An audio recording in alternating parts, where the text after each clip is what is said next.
Sure. Bow with me. Lord Jesus, we thank you for just the blessing of another day. God, a day to wake up and be directed by you. God, we pray for our meeting today that you're in our hearts, you're in our mind, and in our decision making, that we are doing this for the best of your kingdom. We pray for the safety of all of our first responders and all of our county employees. We pray all these in your son's name. Amen. Amen.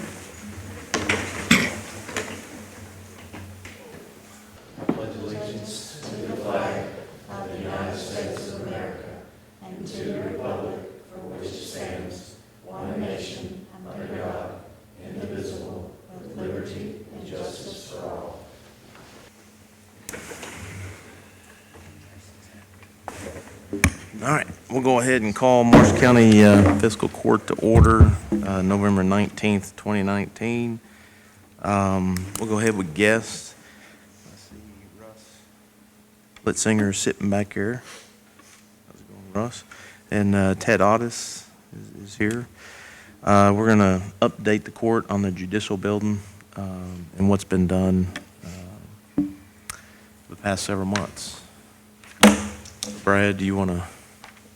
Yeah. And we'll have at some point Russ and Ted step up and give us their comments on how they participated in this. Sure. So I guess it was back last year, 2018, we were told of some probably some water infiltration into the judicial building and some of the judges' offices. So we went and started inspecting some of those areas and found some mold on inside of some drywall.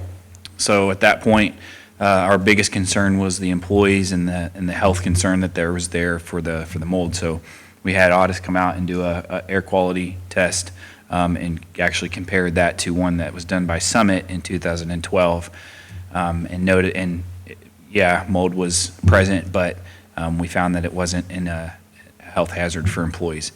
So from there, we procured some engineering services with Markham Engineering, and they came in and did a kind of an analysis of the building, and there were several things that was identified through that analysis and some steps that have been taken that I'd like Russ to talk about, kind of where we started and where we are now.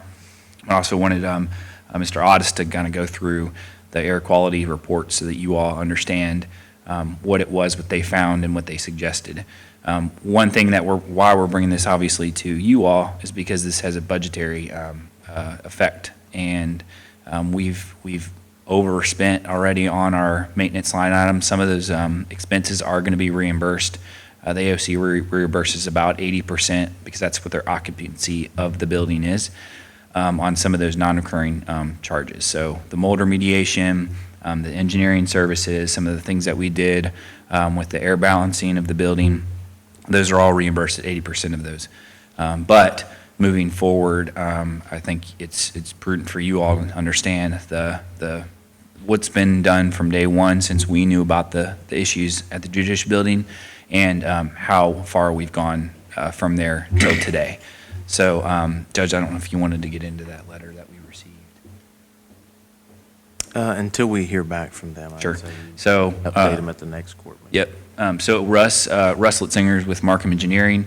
If you come up here and just kind of give us just a high-level overview. Russ is a smart guy. Dumb it down for us. He's a smart Russ guy. has a tendency to get way up here. Well, And that's a compliment, Russ. well, and I appreciate that. Thank you for your confidence, by the way, and I appreciate the opportunity to address the court.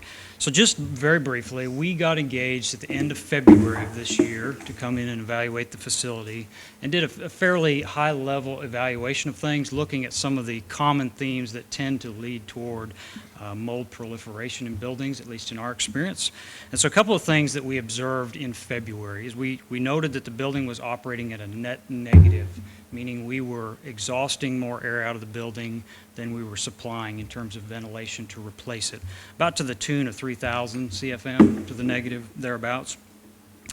And we noticed that the detention center also was negative to the judicial center, meaning the jail was tending to pull air out of the judicial building as well. We noted that the ERV unit, so the main unit up on the roof that supplies ventilation air to the building, had filters that were heavily loaded, and as a result of that, helped to contribute to this negative issue.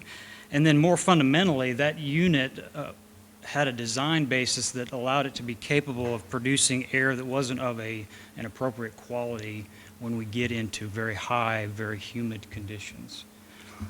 We noticed significant rainwater intrusion into the basement, particularly in the area that's referred to as evidence storage, and it appeared that that water was coming in through two 4-inch primary communications conduits serving the communication need for the facility.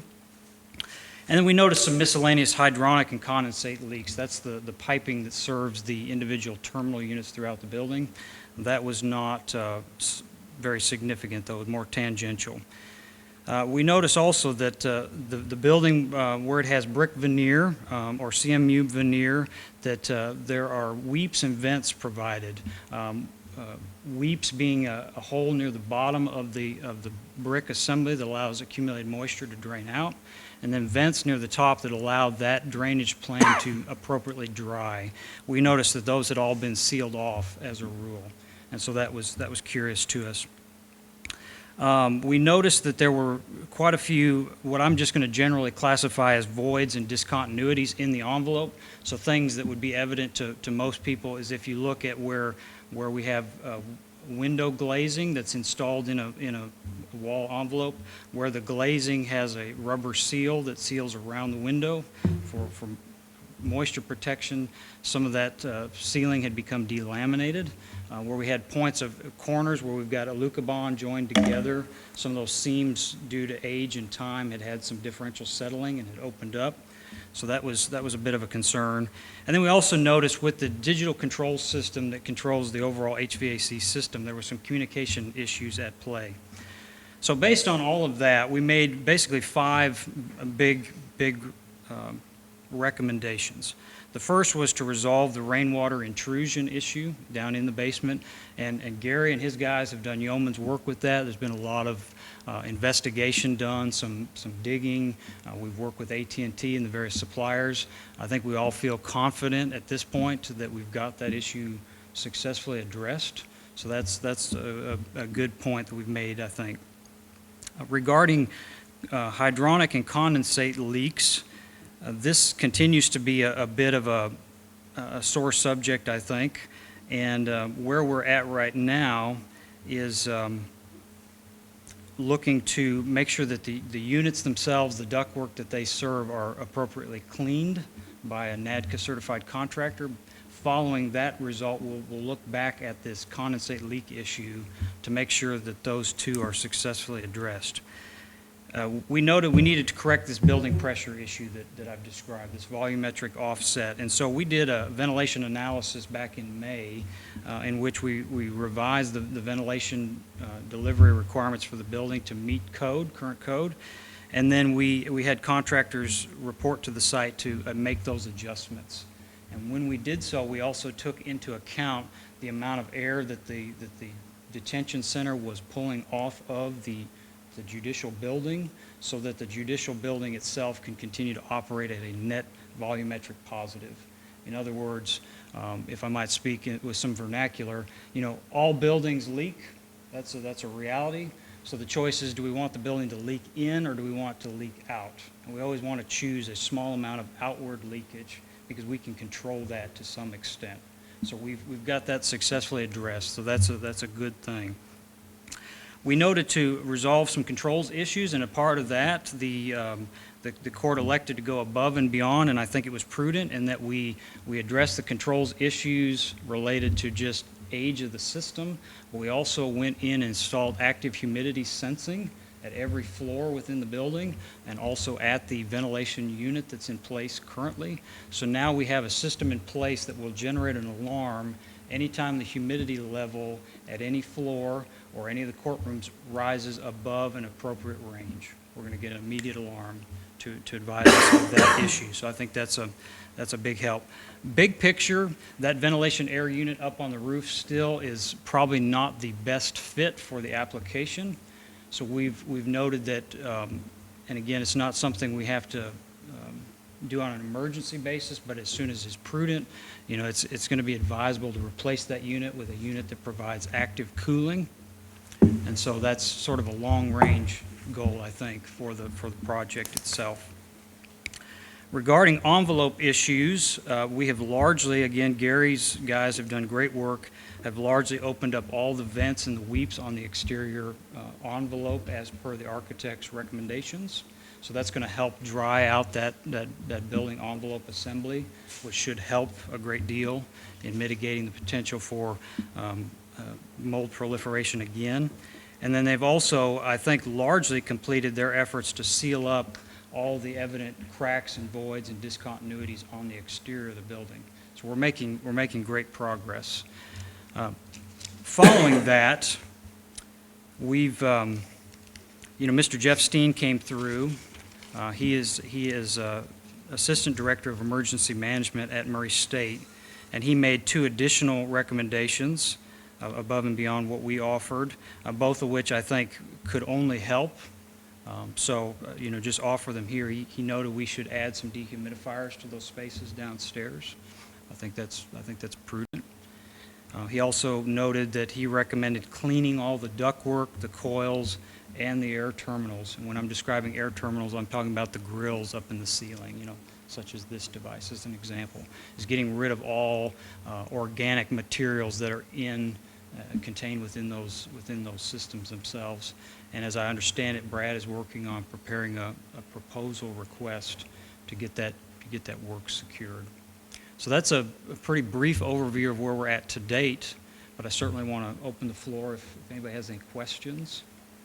I've got a couple. What were you referring to exactly? You made a comment about the filters heavily loaded. Sure, good question. There is a single ventilation air unit up on the roof, and the way this unit works, it does not have any mechanical cooling in it. It has what's called an enthalpy wheel. It's a big segmented wheel that comes about waist high, and this wheel bisects 2 airstreams. One airstream is air that's being brought into the building by way of a fan. That's the ventilation air that's coming into the building, while we are simultaneously have another airstream that's pulling air out of the building, and these 2 airstreams cross. And the interface for where those 2 airstreams cross is this wheel.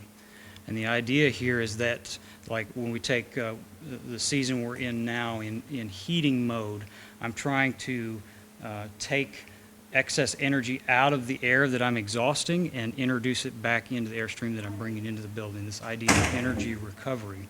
That unit has multiple series of filters in it. Not only disposable filters on either side of this wheel, but it also has 2 what are classified as permanent filters. They're metal mesh filters. And I think it's just an honest reality that it was unknown due to the age of the building that those filters were there. And so I think it's just indeterminate as to when they might have ever been changed or checked or cleaned. Gotcha. But it was significant. When those filters were removed, it represented about the difference of about 2,500 CFM. So basically, those filters, that single action was causing a 2,500 CFM differential in the amount of air that I was able to move with that unit. You're saying that unit, right, is basically at end of life, or?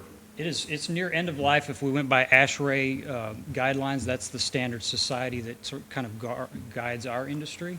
So that unit is near end of life from that standpoint.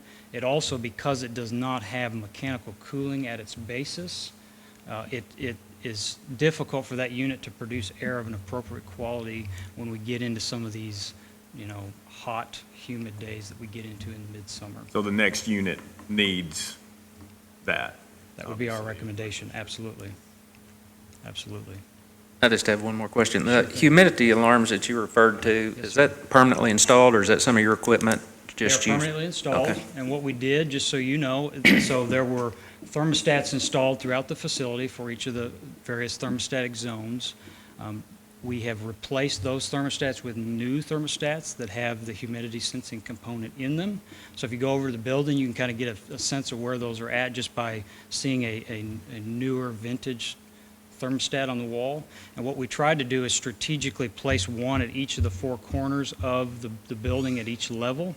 and then also install one in each of the courtroom spaces. And then we also provided a permanent humidity sensing component in the outside air machine, in this ventilation air machine.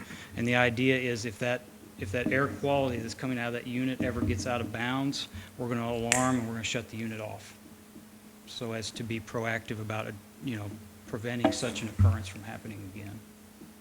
Thank you. Sure.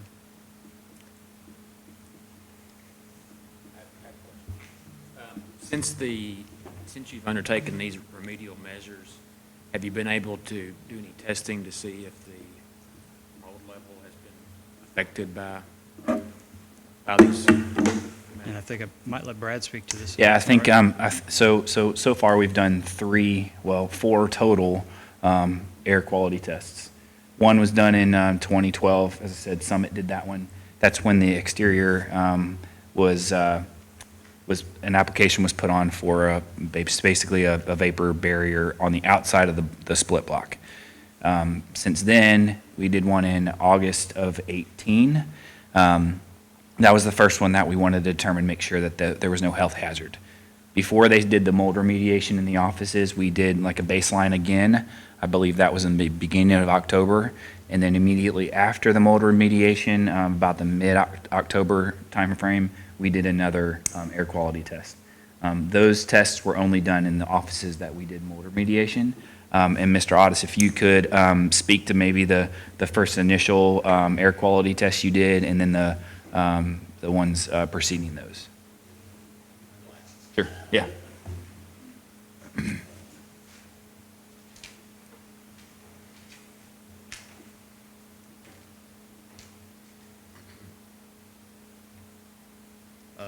Initially, we were called in and, because there was visible mold, down in the basement, and we had some issues. I mean, you could even see it coming through the drywall seams in Judge Mattingly and Judge Telly's office. So we had IMAC come out and, cut Judge Telly's office apart and cut some holes in some walls. And one of the issues, and everything you're saying may correct this problem, but you could visibly or physically feel the walls just weeping between the exterior brick and the backside of the drywall. I mean, there was no vapor barrier or anything like that ever installed. But initially, we had, samples that were, like the storage was extremely high down in the basement where he was talking about the water intrusion. You could see visible mold, growing up the wall. So, I mean, it was high. But for the most part, it wasn't near as bad as I thought. We didn't have any stachybotrys or anything like that. Now, each person is more, prone or not prone to be allergic or have issues with mold. I mean, it's all symptomatic. I mean, my wife's got asthma and took allergy shots her whole life, so it'd probably bother her more than it would. It doesn't bother me. But we done remediation, and we've cut basically the levels in Judge Telly's and the Commonwealth Attorney, and cut them in half, after remediation. Stephen called me. Stephen Alexander, he's the one that done the remediation and encapsulation, and asked me, what I thought, and I said, I don't know that we're going to get any better considering the condition of the entire building. I mean, we've cut it way down. I mean, it's still obvious we've got some water intrusion because of the Aspergillus and Penicillius, spore counts, but we're a fraction of where we started at. So, I don't know until we get some of the other items completely corrected that we're going to be able to get a whole lot better. Because, our outside spore count the last time was over 100,000. And, people, sometimes don't really understand that, you can't get every spore out of the building, because every time you open the door and close the door, we've got landscape, we've got leaves, we've got ragweed, we've got pollen, we have, so you can't completely get it out, but when you look at it as a whole, I mean, the water intrusion is a representation of the, Penicillius and Aspergillus and some of the cladosporium. But I mean, we've come a long way. I mean, we have come a long way. I mean, if we can't figure out a way to get the building from weeping inside the walls, I know you were talking about some of those things have been closed off, but I mean, it's going to keep being a reoccurring event if we can't figure out a way to keep the walls from weeping from interior, on the inside between the exterior brick. So. And I know that was when this first came to our attention, we were made aware of the 2012 air sample test, and I guess then the mode was identified, and so they tested, and the plan was to bring in M&M out of Paducah, and they put a coating on the exterior of the wall, and that pretty much was it. What we wanted to do is, that's why we brought in the engineers. We wanted to find out what is causing the water coming into the facility, because I agree, if you don't find the source of the problem, and we may never find the source of the problem, but if you don't find the source of the problem, you're not going to get rid of, the mold. Well, when I was over there with, I think it was last August, when we cut the walls apart, and we had Dennis Smith with Pinnacle over there. And he and I, either one, I mean, I've been around construction since '84. And, of course, he's, the man. And just never seen anything quite like that building. I mean, there's no vapor barrier, there's no insulation. I mean, it's concrete exterior, a stud, and drywall. I mean, so, the heat against the exterior walls, I mean, it creates a condensation problem. Now, I mean, he may figure out how to make that work, but I've never seen anything like that. I've never seen, anything constructed exactly like it. Now, I'm the mold guy, okay, but I'm just saying when, Dennis and I and Rob were standing around there looking at it, I mean, I've never seen anything. I've never really seen anything like that when we cut the wall out. I mean, it's just brick. But anyway, I mean, we've come a long way. I think all the things he said about the HVAC, because, I mean, we had some of the drip pans in there and stuff were weeping into the ceiling tile, and we had mold issues and, on the tiles and things like that. And one of the other biggest thing was on the evidence room versus the storage room coming in from the dock. One side is climatically controlled and the other side is not, and there's no insulation in that wall, and that's why the mold is growing all the way to the ceiling. But I mean, all that can be corrected. I'm just not sure, how much they can do, to keep the interior walls from weeping on the back side. I mean, like I say, I've never seen anything like that, but at this point, unless you're very sensitive to mold, I don't see that being a health issue for the building. I don't. I mean, like I say, we've cut Judge Telly's by more than half, and the Commonwealth Attorney's Office and other things like that with air scrubbers and the encapsulation that Stephen done and all that kind of stuff. So, I mean, we've come a long way. It's just, how much more can we do to continue to control what's going on in there? Because I don't see it getting better if we don't do some engineering measures to continue to make it better. So anyway, any more questions for me? Ted, you'd referred to 100,000 level outside. Yeah. What's acceptable inside? Well, there's really what you want to see, Kevin, is normally a 3-to-1 ratio. I mean, if you've got 10,000 outside, you'd want to see less than 3,000 inside. But the species and the genus is more important than the actual count. HVAC system should, filter and, the air and, with all that, and it should, make the inside lower than the outside. It's just a matter of what species. As an example, like in the Commonwealth Attorney's Office, our Aspergillus penicillius reading was 1,600. And our outside control sample was 156.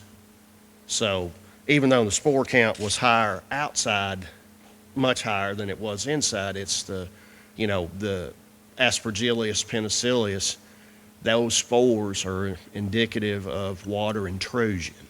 So, I mean, we had some issues at another building, but I mean, it was landscape. I mean, if you've got, landscape and plants and dirt, I mean, you're going to get mold off of it, period. But it's the type of mold.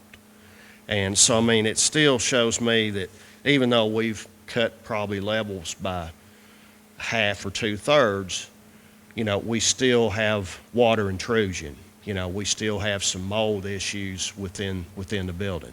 Now, I mean, I had a building that I run, the first run through was 20-something thousand, and which is, almost 10 times, over 10 times what this is. But, some people wouldn't necessarily be allergic or something to that. It would be, someone that was, maybe had respiratory issues, stuff like that. I mean, like I say, I've been in buildings where, the mold was, 3 inches long, growing off the walls.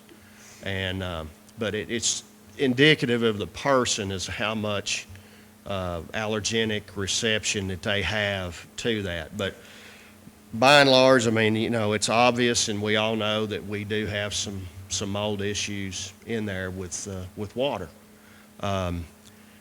Is it really bad? No, it's not near what I thought it would be with my first run through the building. I mean, it wouldn't bother me for my daughter to be in there. So, I'll say that. Like I say, I mean, there may be somebody in there that's really sensitive, and, maybe it could bother them. But, by and large, I mean, we've probably cut the mold probably in half over there with the air scrubbers and things like that, filtering and stuff like that. But like I say, we've had to do something because over time it's not going to get better by itself. The ductwork cleaning, do you feel, will that lessen those numbers also? I think so. I mean, I really do. I mean, because, I mean, the air circulates through the building, so, I mean, it's got to be within the HVAC system. But, yeah, I mean, that's definitely, going to be a benefit. But first thing, we need to eliminate the water intrusion. Right. I mean, if you don't eliminate the source, it's going to be hard to have a corrective measure long term. And all things he talked about is only going to help. There are actual, and you may have seen this throughout your career, but there are actual facilities that really don't fix the source. Yeah. And they just routinely, say, clean the ductwork, or they routinely take out the problem, the visible problem, but they don't fix the source. Right. And to me, the problem with that is you get into a continuous financial obligation. And by the end of the time, when you add up the amount of monies that you're spending on just, cosmetically fixing the problem, or, not going to the source, to me, it's better to find the source and fix it. And I don't know if Russ, if you want to comment on this, but, when the due diligence, and that's one of the things that we had discussed, is to go back all the way to the beginning with the design and how that the engineering that was done on the land, the due diligence, then the high counts of water that was identified in the actual ground, how the building was built, and it may be, and I'm not an engineer, but it may be, in my opinion, just stepping back and looking at this at the bigger picture, it's going to be a problem that's maybe not going to go away. So, for the fiscal court, and Russ, if you want to speak on that as far as the design and everything, so that they understand, how it's designed, because we've got the two, I know we had folks that were down there as employees that they'd see the elevator shaft filling up with water, thinking that there was a problem, when actually we've got two pumps in the elevator shaft to pump out the water that comes into the elevator shaft. So can you just explain to them, when it was reviewed as far as the design, how the actual facility is designed and To your point, so I think it's safe to say that that area has a fairly high water table based on its elevation relative to everything else, and it appears that that was anticipated during the original design effort. So the building has a rather extensive foundation drainage system underneath it that feeds into a sump that collects that water and then pumps it out as a routine matter, of course. To my knowledge, I've never heard of systemic issues with that system performing as function, but obviously we're relying upon a mechanical system to help keep the water at bay surrounding the basement itself. So that always is less than ideal. I mean, it's why our forefathers built courthouses up on the high point, Just, you didn't have those mechanical backstops to support you back in those days. So we are both the benefit and the victim of technology sometimes. Regarding mold proliferation, I'll just speak to that briefly. So the current body of knowledge, and it's extensive, based on mold events and the study thereof over the past couple generations, basically says that mold proliferation requires three things. It requires the appropriate environment, it requires food, it requires media on which to grow.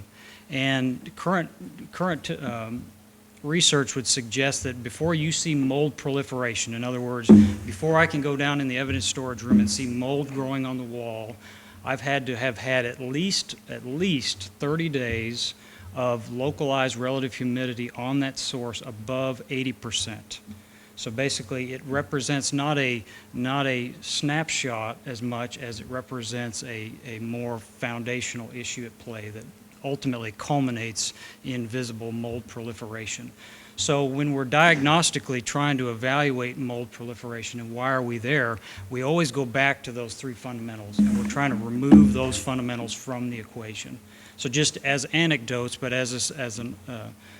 kind of to underscore this point, when you deal with a wet surface, why is that surface wet? Well, it's wet for any number of reasons, but in our case, two things are known. We had water infiltration into the evidence storage area, so it was allowing that envelope to get wet and stay wet. We also had a building that's operating at a negative, and as you guys can appreciate, I think, when you have a building that's operating at a negative, so I'm requiring more exhaust than I am replacing with makeup air, where does that air come from?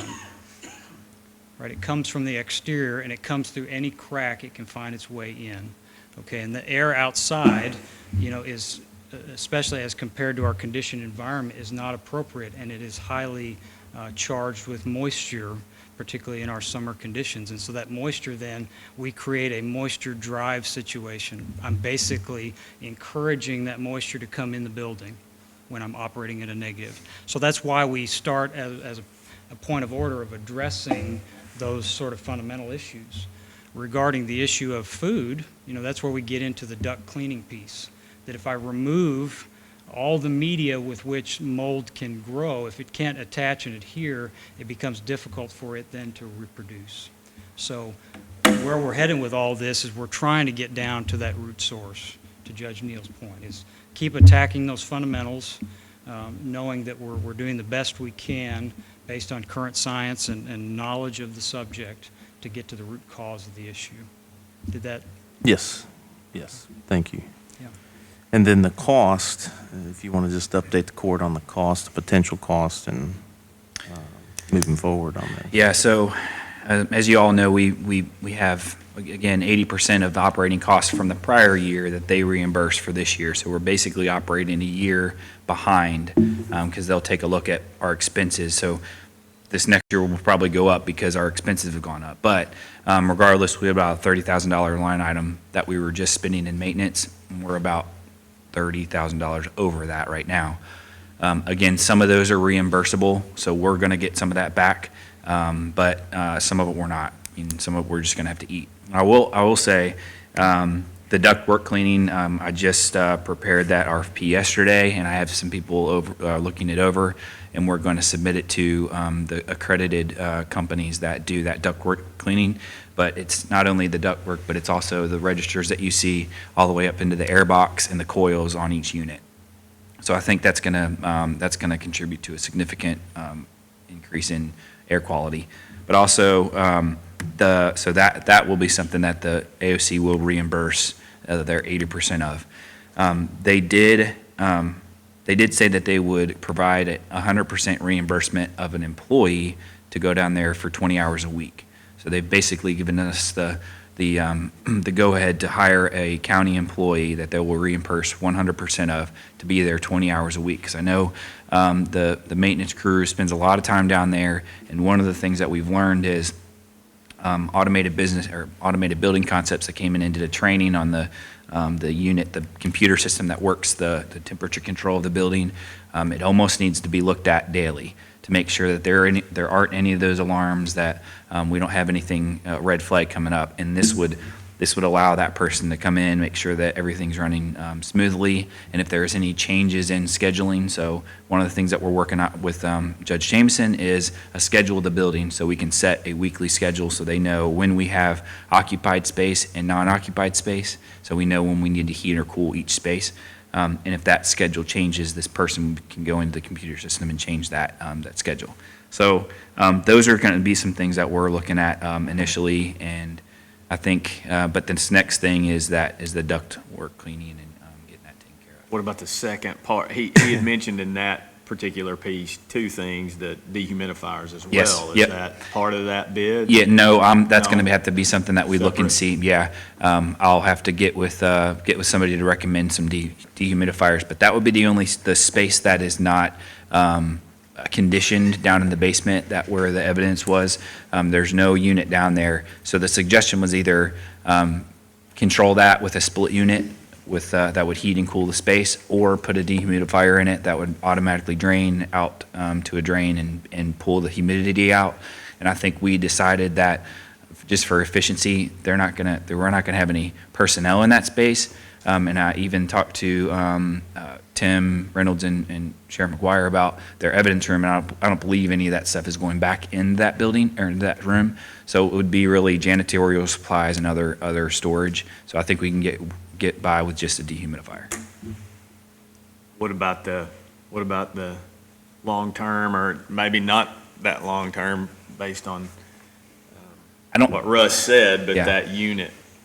The unit was $100,000? Yeah, I think I figured it was large. I think a number was just thrown out there for 100,000, but I do believe that with with the filters that we changed, with the rebalancing, with the humidity, all the things that we've done, I'd really like to see how the unit functions that it was normally designed or typically designed to do before we get into that.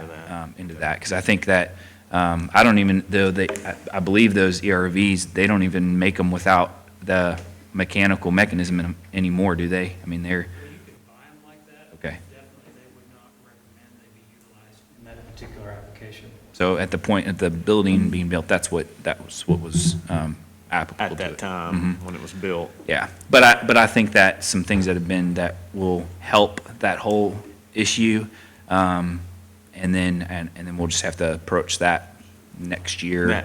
That building was built '02. O2. I mean, I would assume a new unit, what's the life, what's the cycle on if we were to buy one? Yeah, it's a 20. very cool piece of equipment, so they would say about 20 years. Right there. It's nearing its end life anyway. Yeah. I say so, yes. But I think talking to Okay. Jeff Steen, as Russ had mentioned, he went through the building at no cost. He just said, hey, I'll take a look at it, fresh set of eyes. And He was impressed by the things that we have done since we've identified the issues. So I think he thinks that we've made some positive movement. But one of the things that he definitely stressed was that air duct cleaning. And he said basically getting those units and the air duct back to original working order. When you do that, he believes that, again, some significant positive change could occur. Well, one thing that I didn't mention when I first got involved, the computer system was set up, they were shutting the units down on Friday night, so by the time Monday got there, I mean, it was in the 80s and no telling how much humidity in the building. So that definitely, I don't know if you knew that or not, but contributed to some of the issues also. Yeah, and I understand what you're saying, but I think that the more accurate communication of that is the building went into non-occupancy status.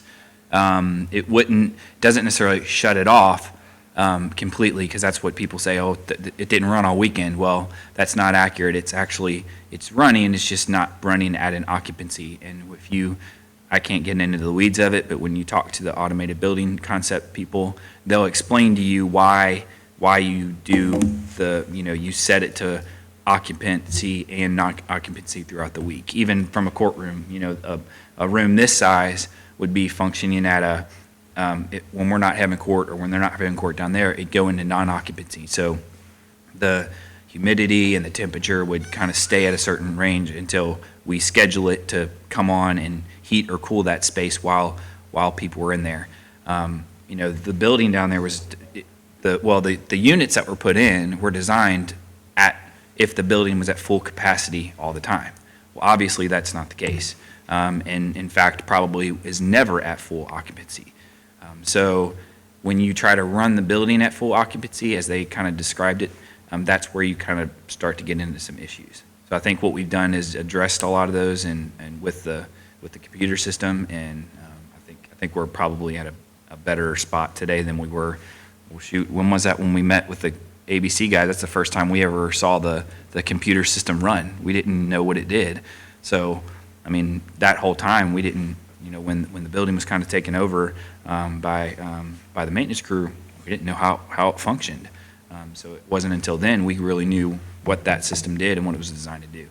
When ALC commits to that 20 hours at 100%, what type of commitment is that? An annual, is that looked at on an annual basis where they could next year say, you're in a better position, we're not committing to that? So Yeah. it's just going to be part of their annual contract that we get to us, right? Every year they'll come in So and do it.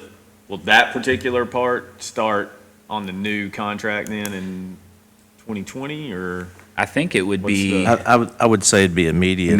They were because pretty of the adamant. issue. They were Yeah. pretty adamant about getting that started. Now, every year they'll do an audit of our expenses, and they just did it for last year.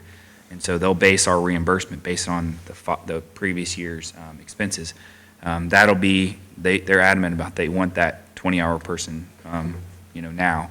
So they'll look at that, and what I plan to do is I've got some emails back and forth that's stating that they will do that, but I want that in writing to where they put it on their letterhead, and so we know, and how that process is. Do we put an invoice into them every month after we pay them, or, what's that process? So I'll get all those outlined before we actually start to move forward with hiring that person. Okay.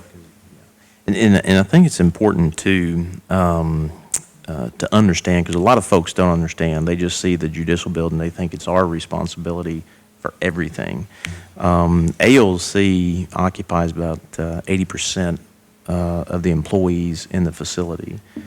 So the relationship is between the county, the fiscal court, and ALC. ALC has a policy. We actually follow the policy.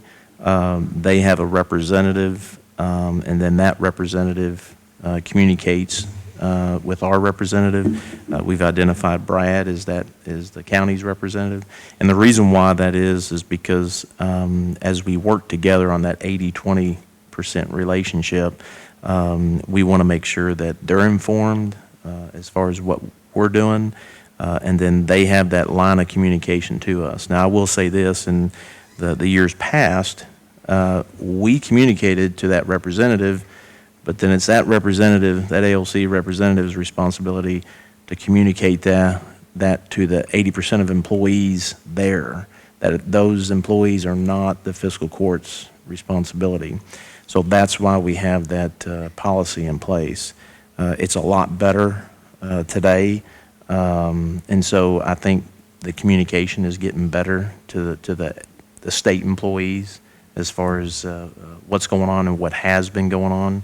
But I think that that's really important because a lot of people just don't know how that relationship is with the ALC and the fiscal court down at the judicial building. So when Brad communicates, I mean, he's done a lot of work on this, and there's been a lot of information that's been pushed out. I know when Russ was sending his reports, everything was communicated out, but there was a lag in communication on the other end, and they have improved that tremendously. So we hope to see some improvement as we move forward.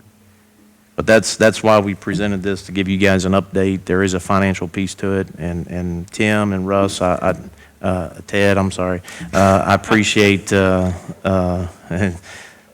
Unbelievable. I appreciate everything you guys are doing. You're giving us the information to where we can better make decisions. So I appreciate that. And thanks for coming out. I know I called Mr. Odds yesterday and had a conversation with him, so I'm glad he was able to come. I also reached out to Summit, Jeff Goff, he's the owner of Summit.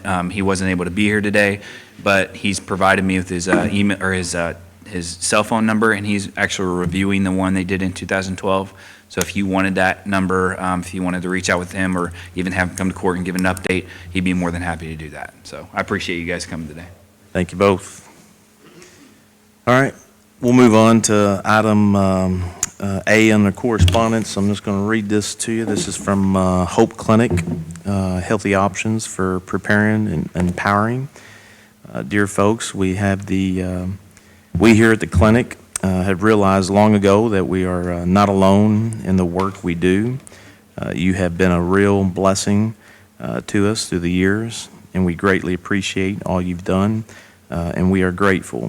May God bless you, Hope Clinic staff and volunteers. And that was for the grant that they received.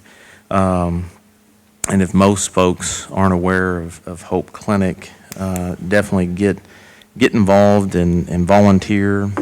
If there's ever a time to fight for the unborn, now's the time. I personally think that the heartbeat bill is going to be challenged, and if as Christians, those that can't fight for themselves, the defenseless, are definitely our unborn. And so Hope Clinic does a lot of great things, and that's one of the initiatives that they stand behind. And as citizens, I feel like we need to stand behind that as well. Item B on the correspondence, I wanted to share this with everybody. This is Sharp Elementary School, Defenders of Freedom Memorial Brick Campaign. And you guys, have you guys got this? Here, slide that one around. This was actually the idea of Maddox Cope at Sharp Elementary. They had seen the Veterans Plaza at Mike Miller Park, so they want to do the same at Sharp Elementary. And this is a campaign that they're doing. They want to recognize veterans in our community. And I'm just going to read this. This is their flyer. This is Sharp Elementary School Defenders of Freedom Memorial Brick Campaign. Take advantage of this unique opportunity to commemorate members of your family and others who courageously protected our country, the United States of America, by participating in the Sharp Defenders of Freedom Memorial Brick Campaign. The campaign is a tribute to veterans who served in the military and individuals who provided support services keeping our country safe and free. The bricks will be placed around the flagpole in front of Sharp Elementary School. The brick campaign is presented by Maddox Cope as part of a passion project he has done at North Marshall Middle School. Contributions will be made to the Preston Cope Memorial Scholarship Fund. Bricks can be purchased and engraved with your honoree's name and affiliation. and each brick is just $30, and engraving is free. It's a 4-inch by 8-inch brick paver. It's got up to 3 lines, so you got 15 characters per line. And we'll put this out on the webpage so that folks can get a copy of this. We'll also have some copies in my office if they want to come by and fill this out.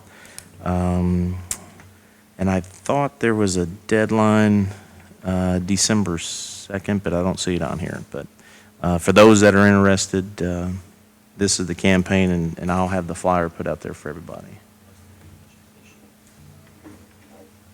All right. Old business, approved the minutes for November 12th meeting and November 15th special call meeting. Motion to approve. Is there a second? Second. All those in favor say aye. Aye. Any opposed? Motion carries. Ordinance 2019-10, the budget amendment, second reading. Ordinance 2019-10, an ordinance relating to the annual budget and an amendment thereof, whereas the County of Marshall has received additional funds, now be it ordained by the Fiscal Court of Marshall County that Section 1, the annual budget for fiscal year 2019-2020 is amended to A, increase revenue accounts, the 911 grant fund, $200,366.81, general fund miscellaneous, $139,633.19, for a total increase in revenue of $340,000. B, increase expenditure accounts, the 911 fund grant equipment, $200,366.81. Fiscal Court capital projects, multipurpose building, $139,633.19. Total increased expenditure, $340,000. Section 2, the amounts added to the revenue and expenditure accounts in Section 1 are for governmental purposes, approved by the Marshall County Fiscal Court the 6th day of August, 2019, and this is the second reading. This is the second reading. Is there any discussion? And if not, we would need a motion to approve the budget amendment, 2019-10. Motion to approve the budget amendment. Second. Second. All those in favor say aye. Aye. Any opposed? Motion carries. Ordinance 2019-13, budget amendment, second reading.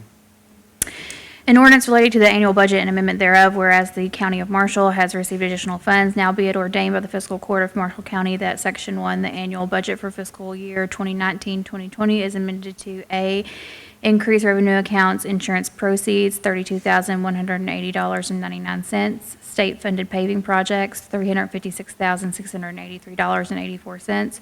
Total increased revenue, $388,864.83. B, increase expenditure accounts, county insurance, $32,180.99. Road fund office equipment, $5,600. Road fund pipe culvert sewers, $50,000. Road department snow equipment, $20,000. Road fund equipment, $267,000. Road fund reserves, $14,083.84, for a total increased expenditure of $388,864.83. Section 2, the amounts added to the revenue expenditure accounts in Section 1 are for governmental purposes. Is there any discussion on second reading of 2019-13? If not, we need a motion to approve the budget amendment. Move we approve it. Second. All those in favor say aye. Aye. Any opposed? Motion carries.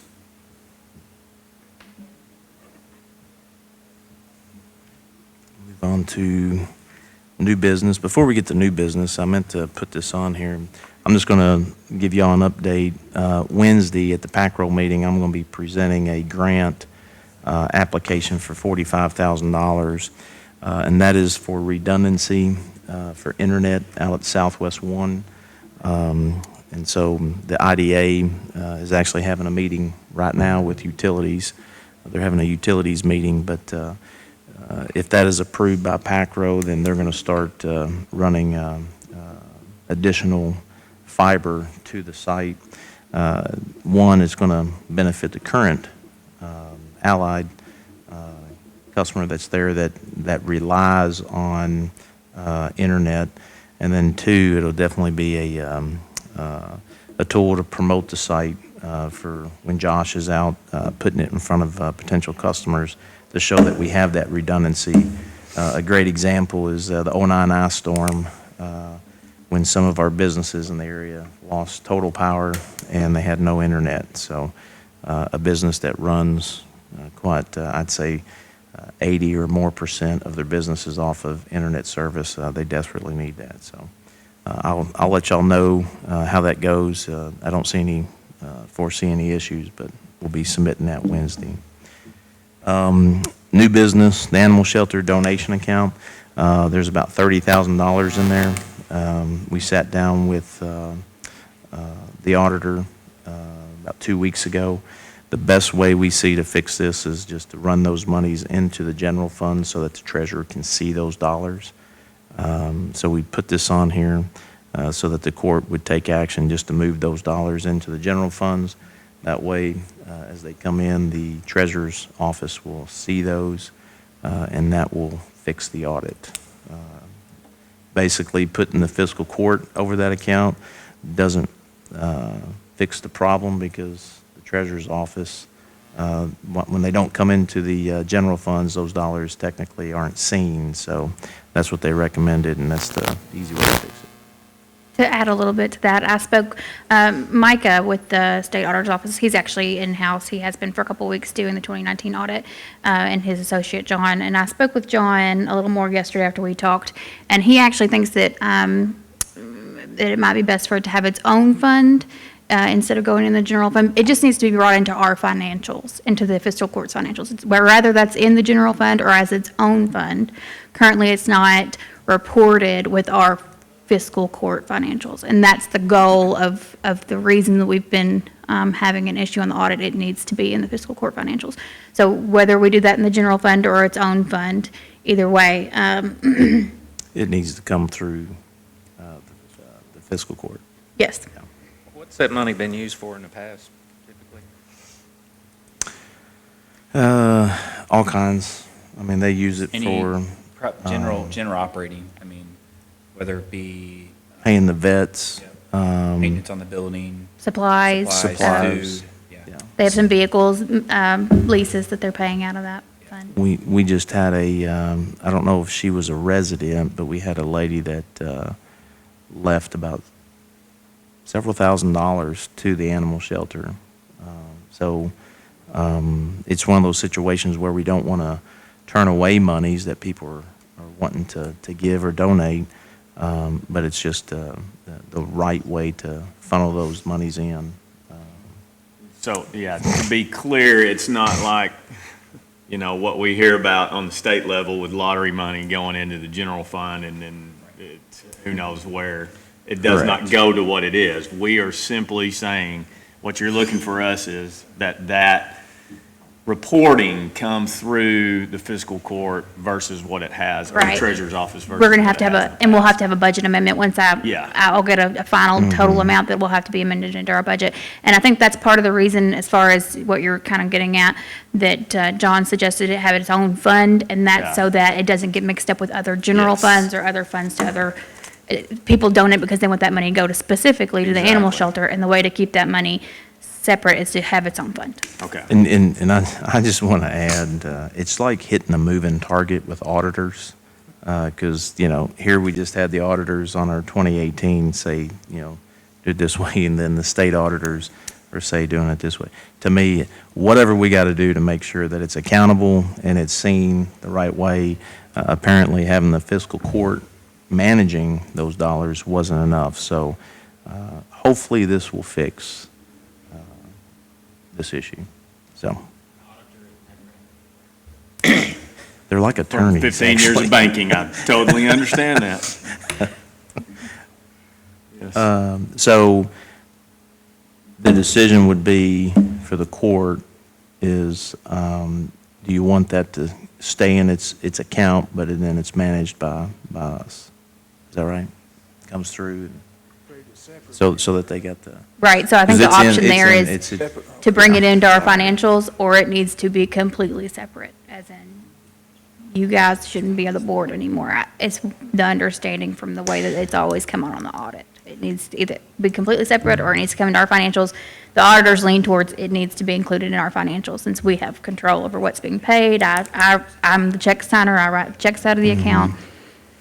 So if you want to make a motion that it comes into our financials, then we'll put it in the right manner that the auditors are stating.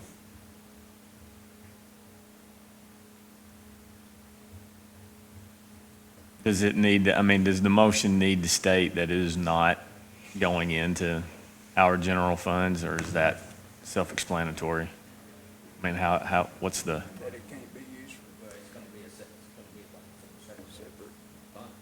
yeah. Yeah. It's its Second own, account. it remains its own separate fund. Okay, so I move that the animal shelter donation account financials run through the treasurer's office going forward, but remain in a separate Fund. fund. second. All those in favor say aye. Aye. Any opposed? Motion carries. Personnel. There are a few personnel first, just a side note.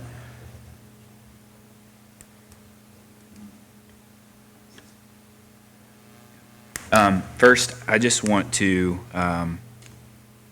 thank Erica, just with her, what she's been trying to understand and learn since day one. As she's reading the budget amendment and she's trying to slide it over to me to read, and I slide it back to her to read it. She's had to learn, I mean, basically from day one, public accounting, which is totally different from where she came from. So I just wanted to commend her for her efforts in trying to figure all this out. Now also with the auditors here, they're asking her questions, and so she's trying to go through that. So she's doing a great job, and she's just, the learning curve was a lot, but she's getting there, and I'm just impressed with her. So I just wanted to thank her in public here to let her know she's doing a great job. Couple personnel. And she's bashful. Yeah, yeah. She doesn't. She's like, I didn't when she was hired. I guess Judge didn't tell her she'd have to speak and. Yeah. I was like, no, you got to read these. So. Man, that committee did a great job. Yeah, didn't they? I don't know who was on that, but. I'll go through. Some things we left out. Right? Yeah, yeah. That was a big. I didn't know I had to do that. I'm like, oh, you got to speak in this. That was a long. So there's a couple personnel changes. I'll go through these first. This is October 2019 personnel changes. Tim Reynolds, Sheriff's Office, rank pay increase from $2 to $4, effective 10/1/19.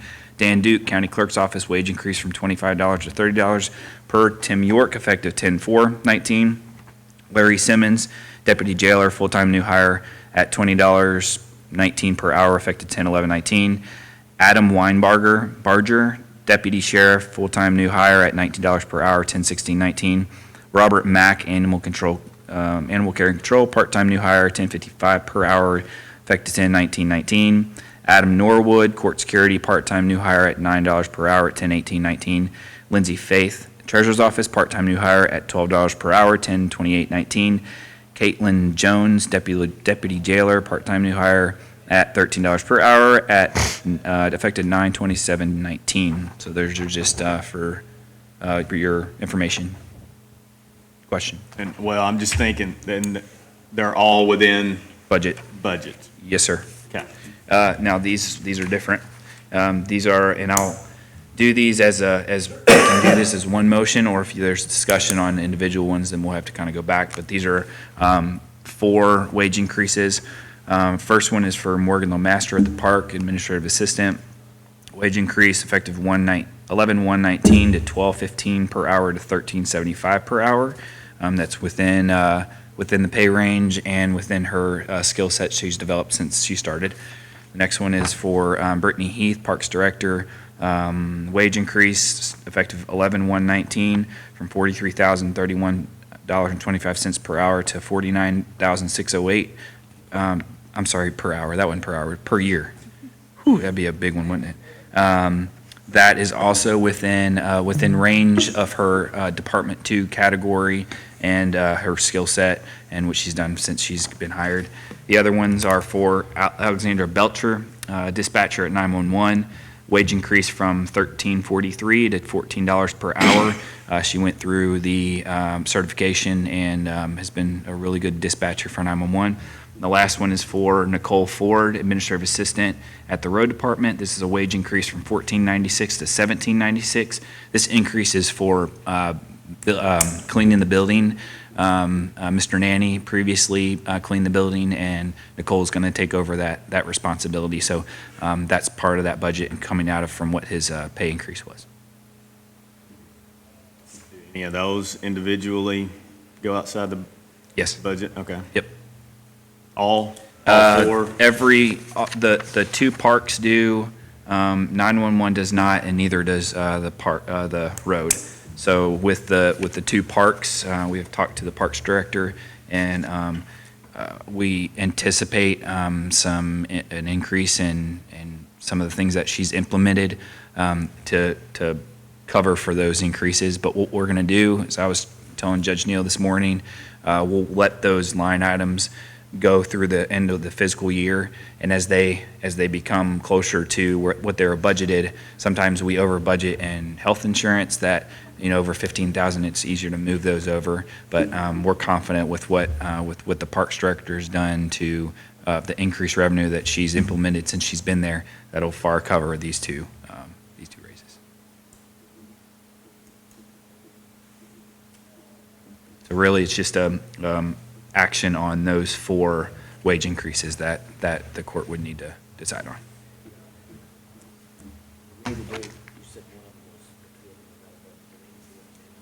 Not yet, because it's negatively affected that line item.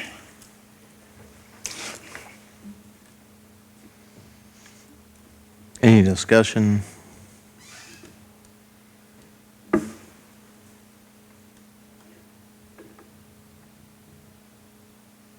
If not, we would need a motion for the personnel changes on the pay increase.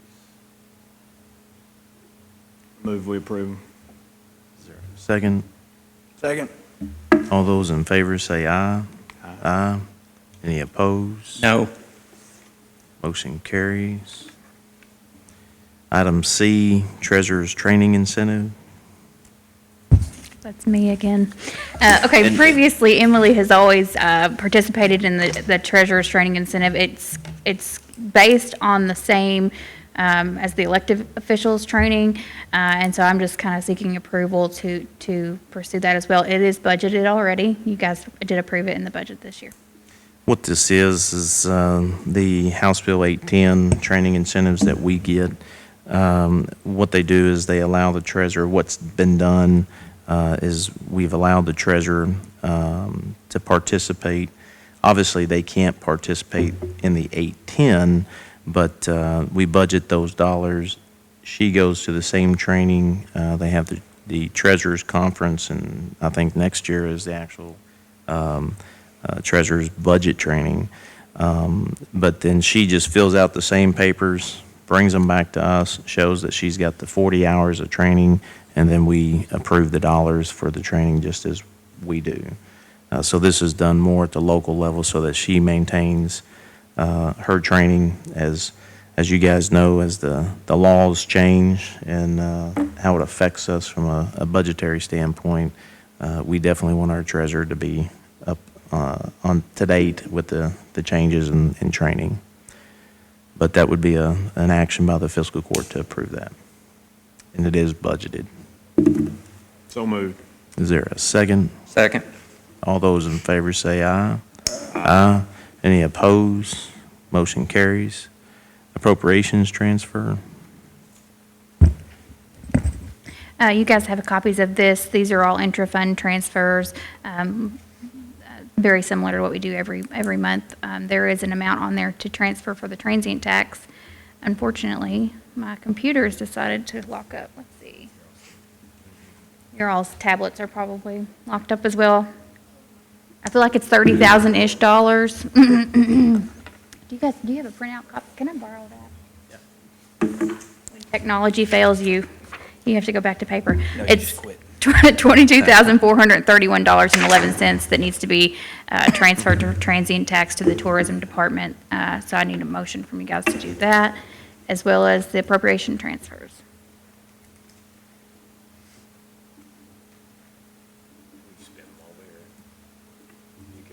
Pass them over just so, because all of our. The intra-fund transfer is related. It's the next thing on the list on the agenda. And that is to transfer occupational tax funds from the occupational tax bank account to the general fund. That is also budgeted. It's just the actual physical transferring of the money.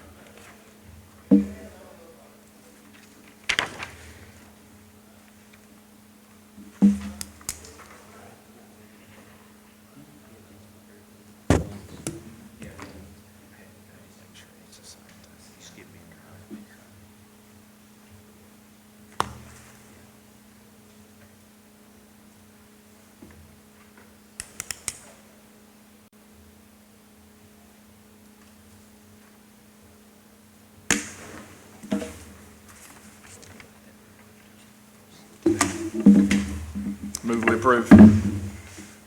Second. Second. All those in favor say aye. Aye. Any opposed? Motion carries. And the appropriations transfer? Let's do them individually. So Monty, was yours the Appropriation appropriations? transfer, yeah. We would need one for the intra-fund transfer. So move. Is there a second? Second. All those in favor say aye. Aye. Any opposed? Motion carries. Payment of the bills. Motion to pay the bills. Second. All those in favor say aye. Aye. Any opposed? Motion carries. Motion to adjourn. Yeah, go ahead.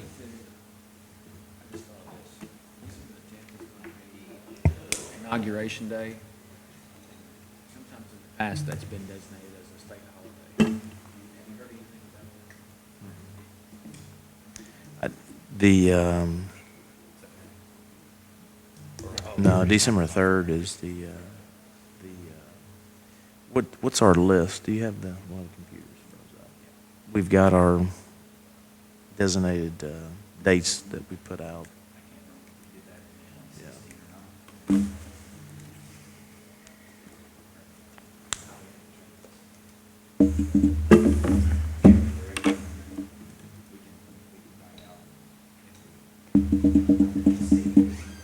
I haven't seen any. I haven't seen. I know we didn't do it in, It's a possibility, so. yeah. I know we didn't do it in 2015. Is it Tuesday?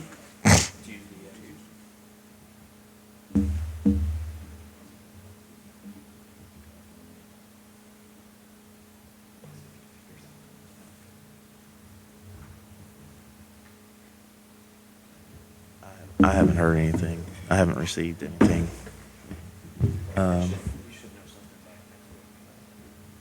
Is there a motion to adjourn? So move. All those is there a second? Yes. All those in favor say aye. Aye. Any opposed? Motion carries.